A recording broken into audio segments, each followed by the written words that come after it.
In the summer of 1939, Europe was on the brink of turmoil.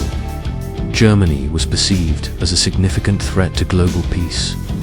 On August 23rd, Germany entered into an agreement with the Soviet Union, a pact that astonished the Allies. However, Great Britain and France were largely unaware that this agreement contained provisions detailing how Europe would be partitioned between the two nations, particularly concerning the countries situated between them, including Poland. Poland was apprehensive about a potential German invasion, and the Allies assured that they would declare war should Poland be attacked. The invasion commenced on the morning of September 1st. Subsequently, on September 3rd, 1939, the United Kingdom and France declared war on Germany. However, the response was minimal, consisting only of a minor incursion into the Saarland region rather than a comprehensive offensive to counter the Germans. This raises the question, why did this occur? Before delving into this inquiry, we would like to express our gratitude to our sponsor. War Thunder is a free-to-play online military vehicle combat game that allows players to engage with millions of others globally. One of the aspects we appreciate about this game is that by downloading and playing, you can connect with history. It features an impressive collection of over 1,500 historically accurate tanks, aircraft, helicopters, and ships spanning from the 1930s to the 1990s.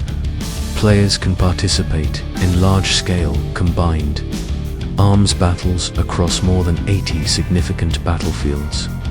From World War II to the conclusion of the Cold War, the game is accessible on PC, PS4, and Xbox One. You can join the battlefield for free by following the link in the description below, which also includes a complimentary bonus.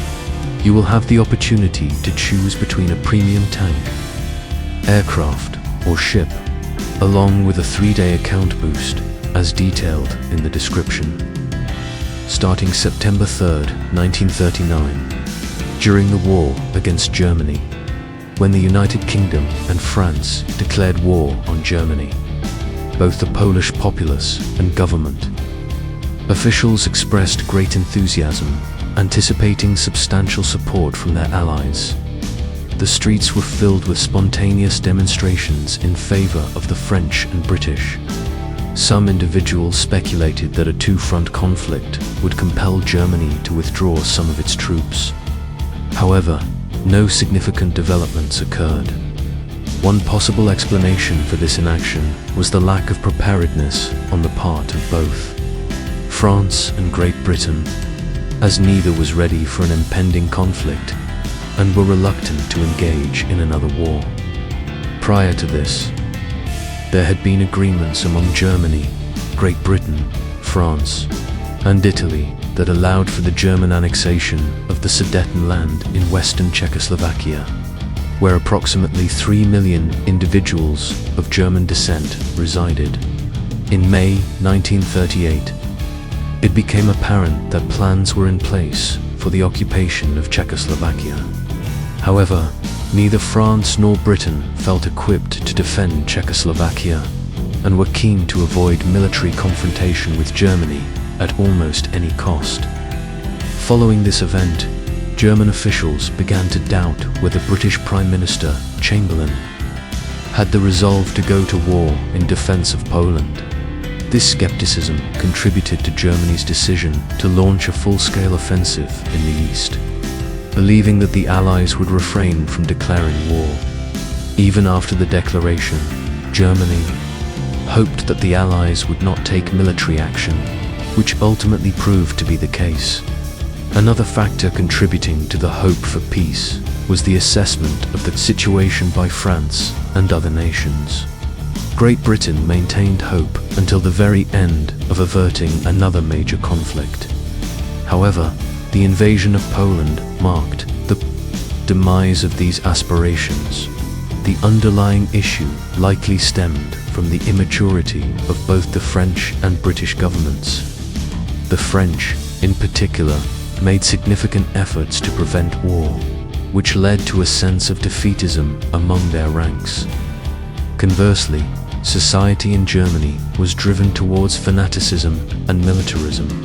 The lingering memories of the Great War, the extensive suffering endured by France, the economic repercussions at that time, and the indecisiveness of the French government to capitalize on a critical opportunity to defeat Germany in the early stages of the war rendered France vulnerable. The initial 2 weeks of conflict had the potential to alter the course of history, but that opportunity was squandered. Poland was unable to withstand its formidable adversaries, and by mid-September, the realization that the Polish forces had suffered a severe defeat, allowing the Germans to redirect their superior military resources westward, instilled a fear of German dominance in both arms and aviation. Furthermore, the French government had consistently insisted that the British Royal Air Force refrain from bombing targets in Germany, fearing retaliation against French factories. This misguided decision significantly undermined the morale of soldiers on both sides, with Germany perceiving France as a weak nation lacking resolve. This miscalculation ultimately contributed to the German conquest of France 8 months later. While jokes about the French army have emerged, they are unfounded. The issue did not lie with the French military or the average French soldier, but rather with the strategic decisions made at the governmental level. Due to the ineffective decisions and strategies implemented by the government, the Allies deemed it irrational for Germany to launch an attack on France, especially considering France's strong ally, the United Kingdom, which possessed a substantial military force and significant defensive installations along the Maginot Line. Consequently, the Allies prioritized the defense of their own territories and did not contemplate a large-scale offensive against Germany. Germany was somewhat underestimated. Despite the potential for an Allied offensive to be inadequately prepared, the Allies would have held a considerable advantage over the Germans. On the Western Front, Germany had only 23 divisions, while the Allies fielded 110 divisions, with the German forces being poorly equipped in comparison to those in Poland. The French enjoyed a 4-1 advantage in artillery, and the Germans had minimal air support. A German general remarked that Germany would likely face defeat in 1939 if the Allies provided assistance to Poland. The majority of Germany's manpower, along with nearly all mechanized units and the Luftwaffe, was committed to the campaign against Poland. The fact that Germany did not collapse in 1939 can be attributed solely to the inactivity of approximately 110 French and British divisions in the West, which remained idle against the 23 German divisions. Another German general noted that had the French launched a full-scale attack in September 1939, the German army could have only sustained itself for 1 or 2 weeks. In 1939, both France and Britain were significant colonial powers, and confronting two of the world's most formidable nations would appear unwise. The British and French believed that this would deter German expansion and threatened to declare war if Poland were invaded.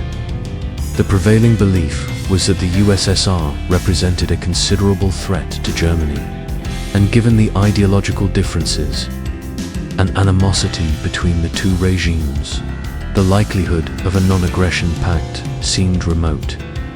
When the Soviets and Germany ultimately formed a pact, the British and French were taken aback.